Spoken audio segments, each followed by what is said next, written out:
फांसी के समय आखिरी इच्छा क्यों पूछी जाती है? पढ़ाई करते हुए नींद क्यों आती है? शहद शाकाहारी है या मांसाहारी? शमशान से लौटने पर स्नान क्यों किया जाता है? तो दोस्तों, आज हम इन सब सवालों के जवाब जानेंगे इस वीडियो में। फांसी के समय आखिरी इच्छा क्यों पूछी जाती है? मृत्यु के द्वार पर खड़े व्यक्ति से उसकी अंतिम इच्छा पूछे और उसे पूरा करने का प्रयास करें, फिर चाहे वह व्यक्ति कितना भी बुरा क्यों ना हो या फिर चाहे वह अपराधी ही क्यों ना हो। ये कहावत तो आपने सुनी होगी। दोस्तों, यह परंपरा मध्यकालीन यूरोपीय लोक कथाओं में से है। उन दिनों यह माना जाता था कि किसी के भी आश्रय में रहना और भोजन करना एक पवित्र चीज है। ऐसा करने से माना जाता था कि दिवंगत आत्मा को बहुत परेशानी होती है और उसकी अतृप्त आत्मा भूत प्रेत बनकर भटकती रहती है। तो उस वक्त भूत प्रेत की बाधाओं से बचने के लिए मरने वाले व्यक्ति से उसकी आखिरी इच्छा पूछी जाती थी। लेकिन ये भी सच है कि अंतिम इच्छा के रूप में अपराधी कुछ भी मांग सकता था। तो क्या उसकी ख्वाहिश पूरी की जाती थी? लेकिन अपराधी की अंतिम इच्छा को पूरा करने के लिए कुछ शर्तें भी हैं। इसका मतलब यह है कि जिस व्यक्ति को फांसी दी गई है उसे उसकी अंतिम इच्छा बताने का पूरा अधिकार दिया जाएगा। लेकिन इनमें कुछ प्रतिबंध भी होता है, जैसे कि मौत की सजा के अपराधी को उसकी अंतिम इच्छा के लिए सजा माफ नहीं किया जा सकता।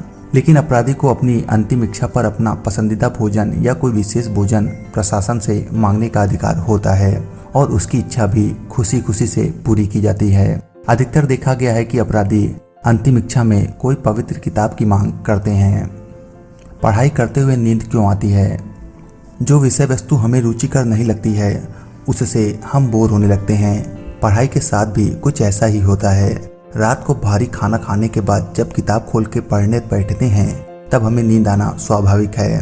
रात्रि में कुछ हल्का खाना खाएं, उसके बाद मन को एकाग्र करने के लिए पढ़ाई करने बैठें। बिस्तर पर लेटे लेटे ना पढ़ें। वास्तु के अनुसार पूर्व दिशा या उत्तर दिशा की ओर फेस करके पढ़ना विद्यार्थियों के लिए सबसे अच्छा माना जाता है। शहद शाकाहारी है या मांसाहारी? शहद ना तो शाकाहारी है और ना ही मांसाहारी। शहद मधुमक्खियों द्वारा बनाकर एकत्र किया जाता है और वह मधुमक्खियों द्वारा एकत्र भोजन होता है जो जरूरत पड़ने पर मधुमक्खी उसका उपभोग करती हैं। ज़्यादा अच्छे से समझना चाहें तो आप इस तरह समझ सकते हैं, जैसे आपने अपने लिए कोई भोजन बनाकर रखा है जिसे आप बाद में उपयोग करना चाहेंगे, लेकिन एक दिन आपके घर पर कुछ लुटेरे हमला कर देते हैं और आपको घर से बेघर कर आपका सारा खाना चुरा लेते हैं। यही हम मधुमक्खियों के साथ सदियों से करते आए हैं और इसे एक बहुत ही सहज प्रक्रिया का चोला ओढ़ा दिया गया है। लेकिन सही मायने में शहद एक बहुत ही क्रूरतापूर्ण उत्पाद है जिसे इंसान अपनी इच्छा से सेहत के नाम पर सेवन करता है। अगर इंसान शहद का सेवन ना भी करे तो चल सकता है, क्योंकि प्रकृति ने उसके लिए बहुत कुछ दिया है। लेकिन मधुमक्खियां बहुत मेहनत से अपने लिए खाना बनाकर एकत्र करती हैं और अगर हम उनका खाना क्रूरता से उनसे छीन लेते हैं तो उसे फिर से मेहनत करके दोबारा वही चीज बनाना पड़ता है। कोई भी प्राणी इंसान के लिए कुछ नहीं बनाता या फिर देता है। हम अपने स्वार्थ के लिए क्रूरतापूर्ण तरीके से उससे छीनते हैं और उस पर अपना जन्म सिद्ध अधिकार समझते हैं। शमशान से लौटने पर स्नान क्यों करते हैं?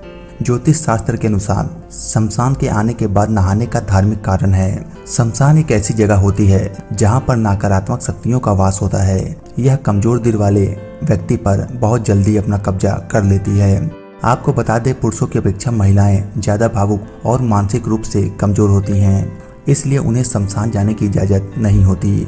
ऐसा माना जाता है कि अंतिम क्रिया हो जाने के बाद भी मृत आत्मा का सूक्ष्म शरीर कुछ समय तक वहां मौजूद रहता है, जो किसी पर भी बुरे प्रभाव डालने की शक्ति रखती है।